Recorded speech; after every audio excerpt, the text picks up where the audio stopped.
Adão, e essa aí que tá atravessando a rua com o cara, você pegava? O que você fazia com ela?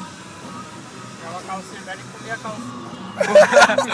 Você comia a calcinha dela? E aquela gordinha ali atravessando a rua ali? Você pegava aquela ali? É, aquela você não consegue. Você consegue? Aquela aí você nem acha os comia buracos, aquela lá? o orifício. Aquela É muito vermelha ali? buraco, mano.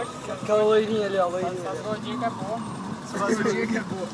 Por que as gordinhas é boa, mano? E essa aqui que tá desse lado aqui Só de agora? carne pra pegar. Essa aí que tá... Bastante de Essa que atravessou, você comia? Você atravessou? Ixi, me deixei dos dread. E essa baixinha que atravessou a rua ali, ó? Tá com os dread ali do lado direito, né? Você comia aquela ali? E a japa ali, ó. Comia a japa velha? Já pra dar hora, as pernas. Manda de costa.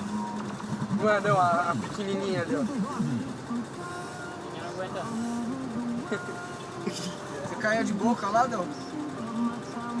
Dessas duas, ó. Vai, Adão, fala, caralho. Essas duas, né? Você aguenta essa daí, ó? Você não gosta de mulher, né, Adão? Você aguenta essa daí, ó? A de rosa. Tô enjoado de mulher já. Tô enjoado, meu. Troca pra homem, então.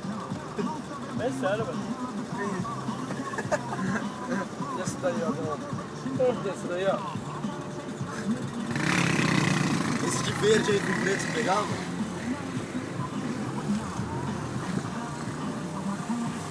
Trans da porra.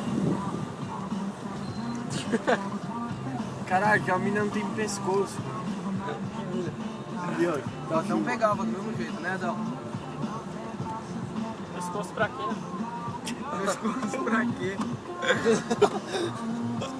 Ó, a Valência escolheu o padrão, ó, a Valência ficou pro ponto. Olha os bracinhos gordinhos dela.